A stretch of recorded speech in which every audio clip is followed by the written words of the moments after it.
Alright guys, welcome back. Another week, another episode. Watch along. Hope you enjoy this one.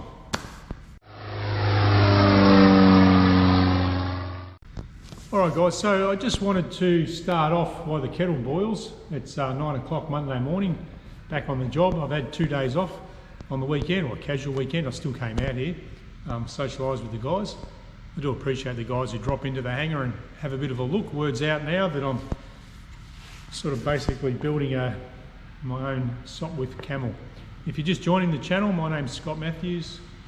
We built the Zenith Cruiser in my last lot of videos, which is fantastic. 1,000 hours, 18 months to build the cruiser. Not that I'm in a rush. And now we're building the Robert Basley's Airdrome airplanes. Full size, full scale, same dimensions as the real one. Sopwith Camel as opposed to a pup. So the Camel's got dihedral on the bottom, flat wing on the top, machine guns, and the hump. The hump was actually to keep the machine guns warm, believe it or not, stop them from freezing and jamming up. So I just wanted to touch base, I guess.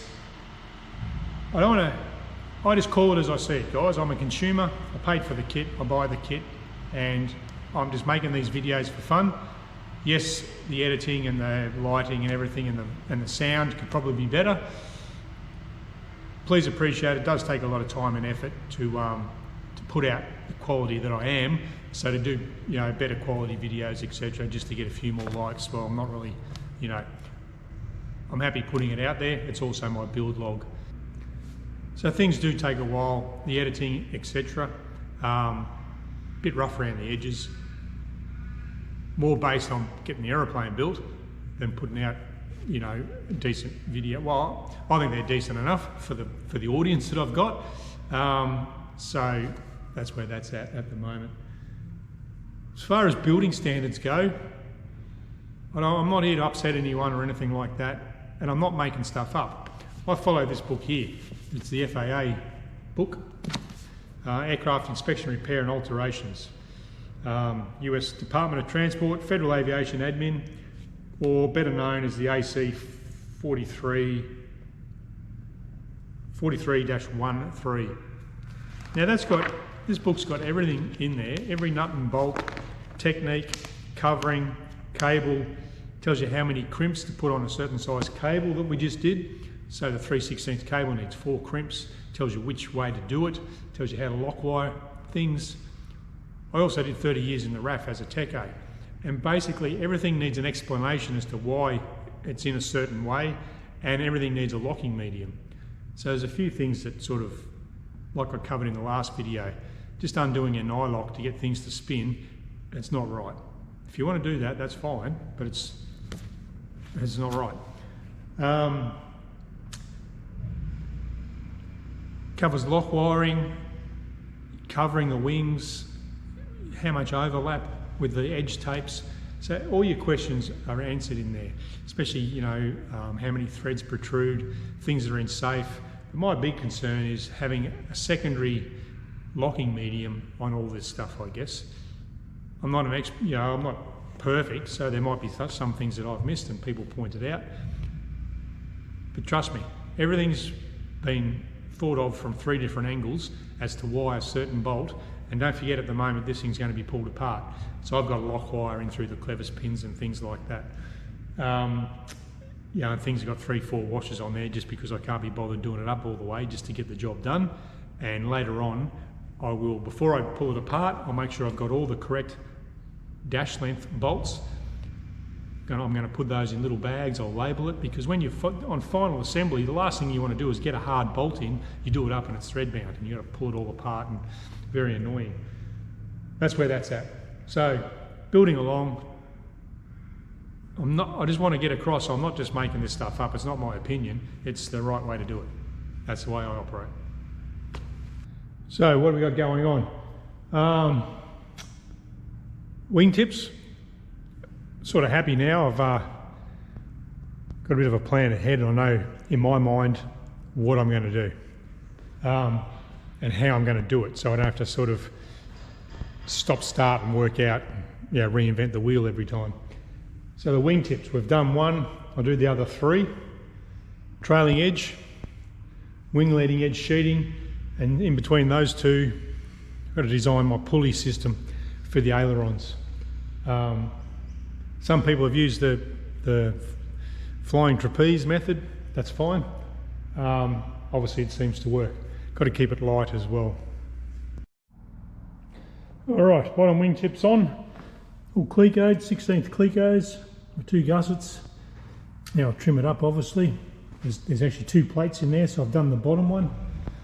Then on the other side, got the leading edge all done. Once again, just clecos, wait for the leading edge sheeting.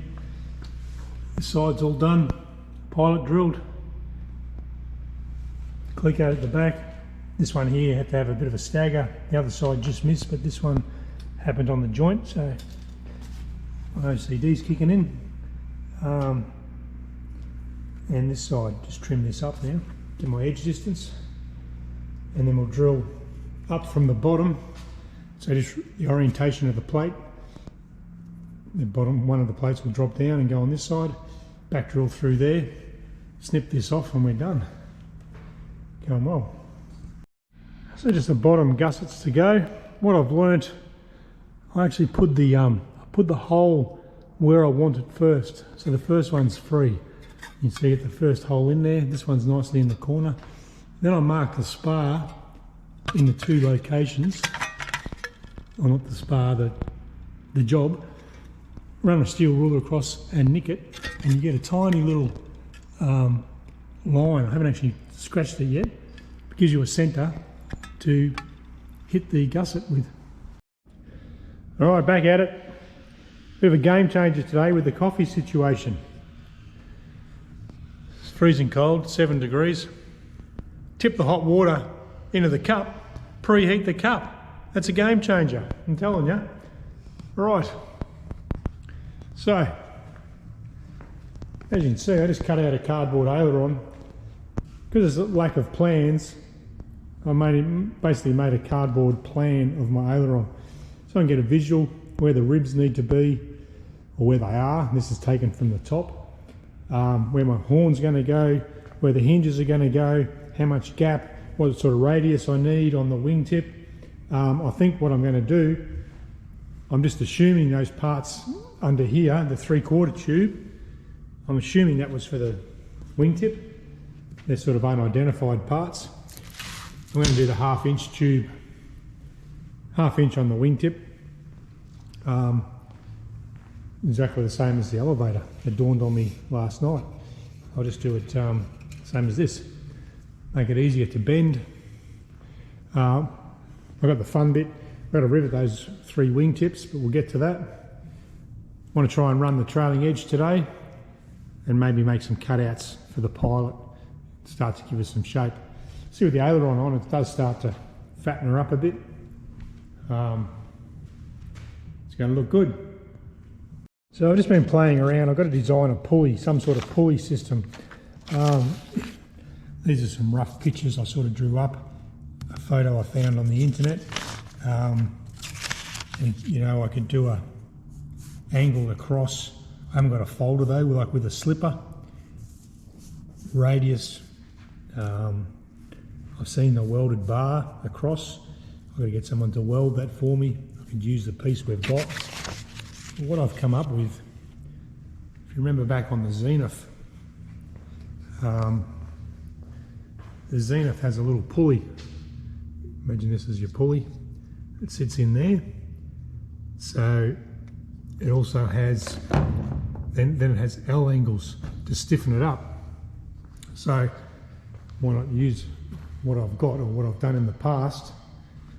And I'm just going to, if that was a couple of L angles, we'll mount that across the L angles, and then when I fit it to the rib,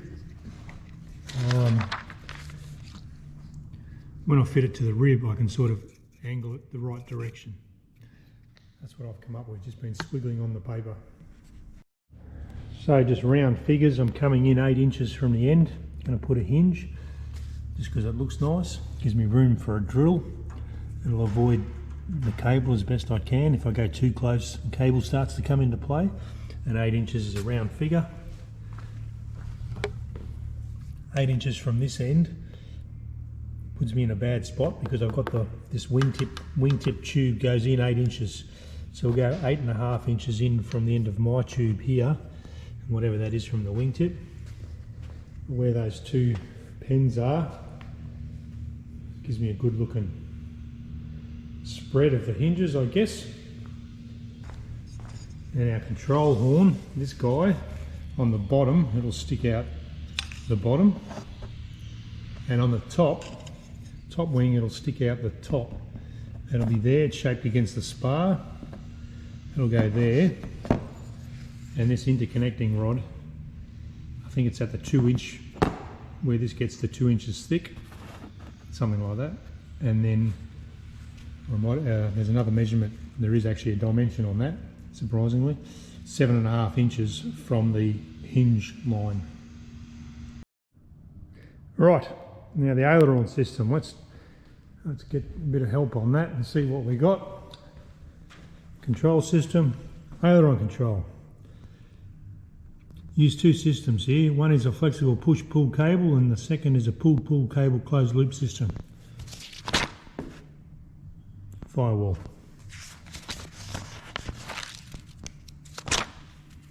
Elevator, ailerons.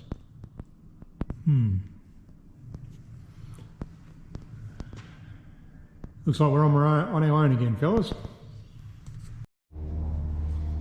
Alright, aileron wingtips. Just go for it, dude. Spin something up.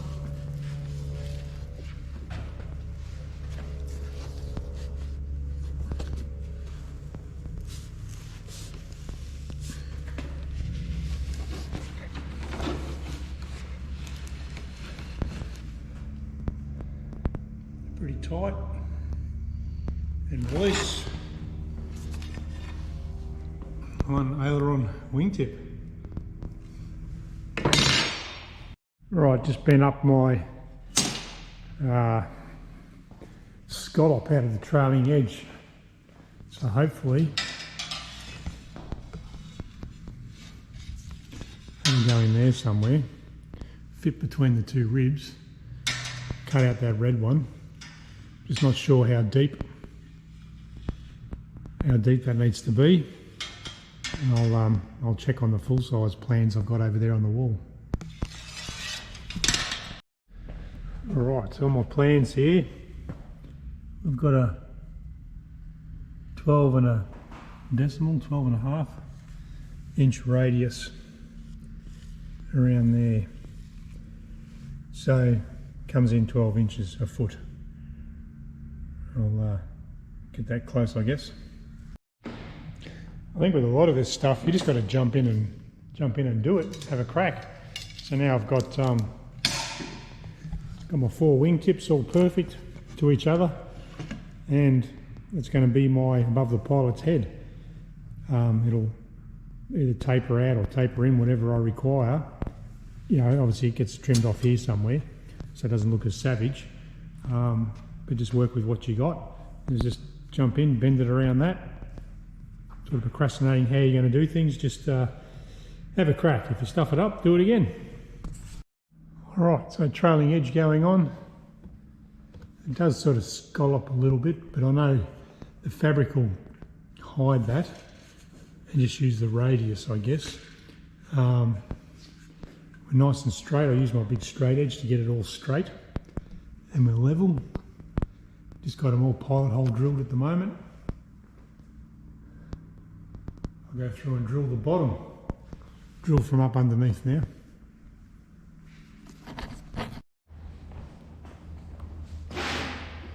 Alright, got the leading, so trailing edges on, apart from the ailerons. We've got to make this cut out for the pilot. I bent this one up, and I'm just not quite had to think about it. It works, but it's not quite the right shape.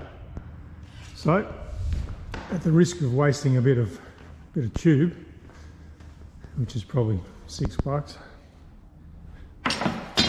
They're okay, they're usable. I'm going to use the bigger coffee table. That's 600 wide. I'll bend a piece around that and just see if I can get a tighter sort of half moon shape. We'll see what happens. All right, so not much of a difference, but the second one's a lot better. I just sort of figure if you do it wrong, especially somewhere like this, every time I hop in the plane, you know, which I coulda, hadda, woulda, shoulda. So we use that one and see how that goes. We'll offer that up. All right, nothing that a date with a 5-pound sledge couldn't fix. Taper off the ends. And they go in like a smiley face. I might put a little post box sort of handle in there so when I climb in I've got something to grab hold of. We'll work on that. Alright, 2-ringed octopus. Probably looks a bit funny angles on the camera, but got those two on. Got to make some brackets for up here now, and I might sheet this face in. I've actually lashed out, I put some Bondo or body filler in there. One, I'll forget about it until the wing comes off and it's time to sand and make it all pretty. And two, it'll give it a heaps of cure time. Well, it's cured, it's probably dry in 20 minutes. Then I can just sand a little radius just here. I don't want my flying goggles to hit when I'm getting in, but just yeah, a bit of body fill just to fill that up. Going well. All right, getting caught down in the weeds here a bit. Probably don't need to be doing this sort of detail up here on the wing. When I pull it apart, I can probably finish this, but you can see where I'm going. I made up some gussets and a little vertical in there just to keep these bars. Probably needs another one in here. I'm not sure whether I should sheet this face in to help the covering, or the covering will just wrap around to the bottom and the top wrap around to the bottom to the top, top to the bottom, you know what I mean? Yeah, it might be easier if I sheet it. Anyway, that can be done on the bench. See what I mean? I get tied down in the weeds.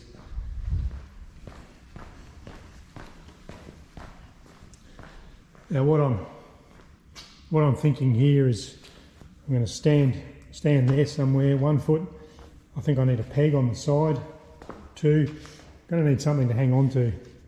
So a handhold, not necessarily on centre. Bear in mind you've got the corner just here, probably there, and throw your leg up over the fuselage.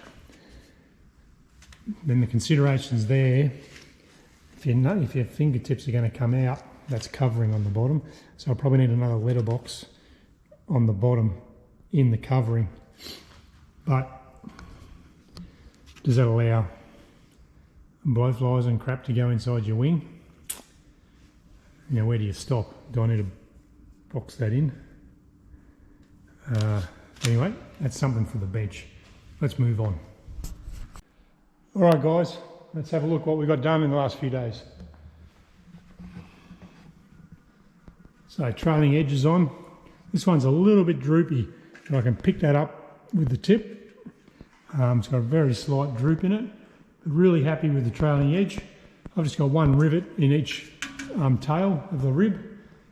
It's obviously split there for the aileron. I need to build another rib once the spar goes in, so I'm waiting on my hinge bolts. The hinges will go where the green tape is. A couple of hinges, build the spar. Then it'll give me something to attach this rib. This rib will only come up to here. If you're not aware, then we cut the aileron out, and it should hinge. I'm going to move on now. I've got my bricky string in there if you can see it on the video. I'm going to move on to making some pulleys. My control horn will go on this rib. So yeah, going really well. Really happy.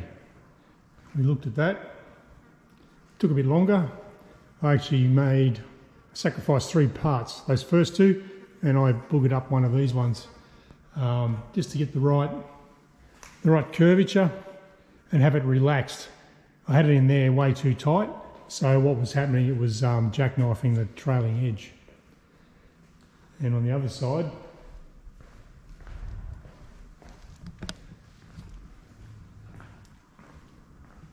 trailing edge right out to the tip. A lot of this stuff, like the little brackets and reinforcing, and whether I put brackets here, can be done after I pull it apart. And I'll go over everything. You know, potentially there needs to be a gusset in the corner here, whether the covering, you know, will pull this in. I'll work all that out later. My handhold, like I said before, not 100% sure. Do I need it? Well, if I don't have it, it's better to have and not want, etc.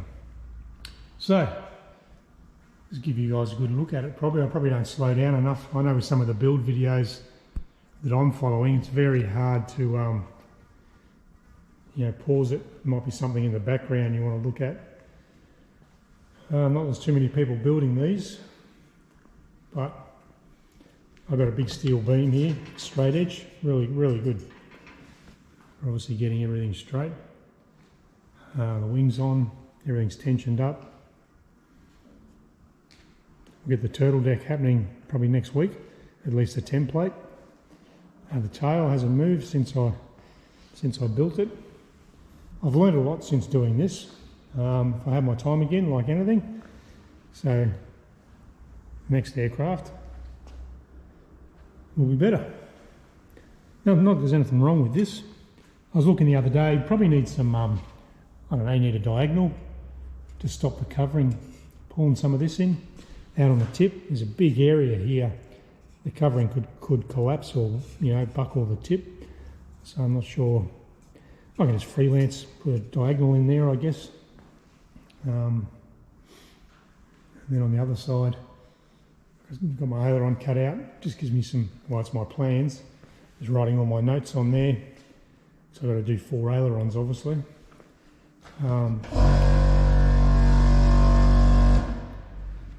As the compressor kicks in.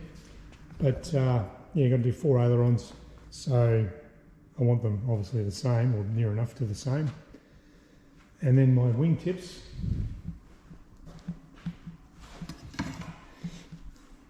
So I usually have a bit of a building frenzy like this, and then I clean up and go home.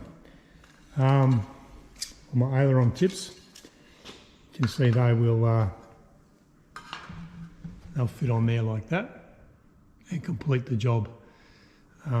Once I know where the spar starts and ends, and oh, that's forward that way, sorry, that way, and be another sort of, I don't know, a crush job. I'm not sure how, with the tube going in here, you're going to end up, might end up with a little step here, but all that stuff, my plan, I can use either bog or balsa wood, anything just to smooth off the covering, because then it all gets, if you're not aware, it all gets chafing tape put over all the joints prior to covering. And then I have to go on and make up, while it's all together, make up the hatches underneath here. I'll make them out of cardboard for now. I'm not sure if I need to build a frame.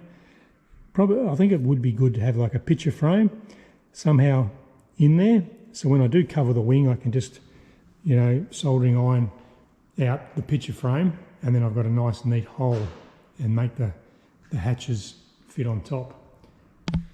I got some good advice from the guys next door to basically come and have a look. It's a couple of pit specials and a laser and things in there.